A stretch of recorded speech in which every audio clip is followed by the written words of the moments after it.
Hello students, welcome back Ajwakar academy. Myself Randeep Singh and हम discuss कर रहे हैं आपके एक्सरसाइज 11.2 के आफ्टर जो मिसलेनियस एग्जांपल्स दे रखे हैं वो। अब देखो, जिनके पास भी ओल्ड बुक है मैं उनको क्लियर कर देता हूँ। यहाँ पर आपकी ओल्ड बुक के अंदर 10.1 एक्सरसाइज 12.1 एक्सरसाइज है ये, 12.2 एक्सरसाइज है ये, और 12.3 एक्सरसाइज जो है आपकी ओल्ड बुक में वो कट हो गया है सेक्शन फॉर्मूला के ऊपर जो डिपेंडेंट है।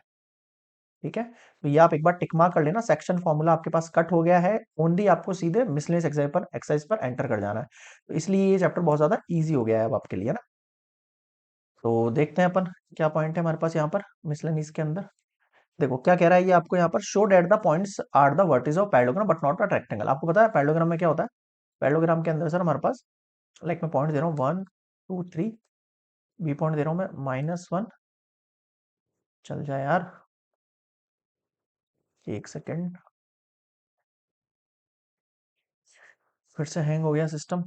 हाँ चल गया, -1 -2 -1। सी पर है मेरे पास 2 3 2, और डी पर है मेरे पास 4 7 6। ठीक है, ये जो मेरे पास है पैरेललोग्राम होने चाहिए। पैरेललोग्राम का मतलब क्या होता है? इनके ऑपोजिट पेयर क्या होते हैं? इक्वल होते हैं। और रेक्टेंगल में क्या होता है? उनके डायगोनल्स भी इक्वल होते हैं, पर पैरेललोग्राम में डायगोनल इक्वल नहीं होते हैं। आया कुछ समझ में आपको? तो हम यहाँ पर क्या निकालेंगे? Opposite sides of pair equal निकाल लेंगे, बट डायगोनल जो है नॉट इक्वल निकल जाएगा, तो ये पैरेललोग्राम होगा बट नॉट रेक्टेंगल होगा। कैसे? सबसे पहले निकालते हैं ए बी साइड को। आ जाओ, -1 whole square, -2 whole square, -1 -3 whole square. कितना हो गया? 2 2 जा 4। फिर ये 2 हो गया, 2 2 जा कितना हो गया? 4 हो गया। ये कितना हो गया? 4 4 4 जा कितना हो गया? 16 हो गया। ये 3 एंड 1 4 हो गया, 4 4 जा 16 हो गया। How much? 16 20 30 36, यानी कि 6 बच गया ओनली, है ना। अब आ जाओ ए बी के बाद आते हैं अपन। ए बी के बाद इसके पैरेलल किसको निकालना है? मुझे सी डी को निकालना है। ठीक है? इसके इक्वल निकालना नहीं, तो सी डी पर देखो, 4 - 2 का होल स्क्वायर, 7 - 3 का होल स्क्वायर, 6 - 2 का होल स्क्वायर। How much? 4 4 4 जा 16, फिर 4 4 जा 16, सेम 36 6 निकला। अगला देखो, अब निकालेंगे अपन ए डी। ए से डी दिख रहा है आपको? This one A, this one D. 4 - 1 का होल स्क्वायर, 7 - 2 का होल स्क्वायर, 6 - 3 का होल स्क्वायर। 3 3 जा 9, 7 में से 2 गया, 5 5 जा 25, प्लस 6 में 3 गया, 3 3 3 जा 9, कितना हो गया? 43 हो गया। ये क्लियर है? यहाँ पे 5 लेके 30 और 40 43। अब आ जाओ एडी के बाद निकाल दिया, बीसी निकालो आप ऐसे ही। 2 माइनस फिर +1 का होल स्क्वायर हो जाएगा, 3 माइनस -2 फिर +2 का होल स्क्वायर हो जाएगा, 2 माइनस +1 का होल स्क्वायर हो जाएगा। तो ये 3 3 जा 9, 5 5 जा 25, 2 + 1 3 3 जा 9, सेम 43।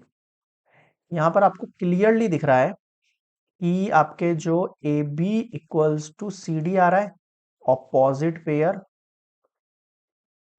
पेयर इक्वल हो रहा है, और A D equals to B C हो रहा है। यहाँ पर ए डी इक्वल्स टू क्या हो रहा है? बी सी हो रहा है। क्लियर है? तो ये तो हो गया पैरेललोग्राम, बट नॉट रेक्टेंगल वाली कंडीशन डाल रहा है। नॉट रेक्टेंगल मतलब कि इसके डायगोनल्स नॉट इक्वल होने चाहिए। डायगोनल मतलब पहले ए से सी निकालो। पहले निकालो आप ए से सी का निकालो डिस्टेंस, एंड फिर बी से डी निकालो, फिर बी से डी निकालो। अब देखो, ए से सी निकालना है आपको, like this one A and this one is C. तो मैं ए सी का डिस्टेंस निकाल रहा हूँ, देखना। 2 - 1 का होल स्क्वायर, 3 - 2 का होल स्क्वायर, और 2 - 3 का होल स्क्वायर। 1 + 3 - 2 गया 1 + 1, √3 आ गया। अब देखो B D, B and D, 4 minus +1 का होल स्क्वायर हो जाएगा, 7 माइनस +2 का होल स्क्वायर हो जाएगा, एंड 6 माइनस +1 का होल स्क्वायर हो जाएगा। 5 5 जा 25, 5 5 जा 25, 7 to 9 है ना ये तो, 9 9 जा 81, और 7 7 जा 49। क्लियरली आपको यहाँ पर दिख रहा है कि ए सी जो है वो not equals to B D है। So A B C D is a parallelogram but not rectangle. Clear है? तो ये होता है कंप्लीट मिसलेनियस एग्जाम्पल नंबर 7।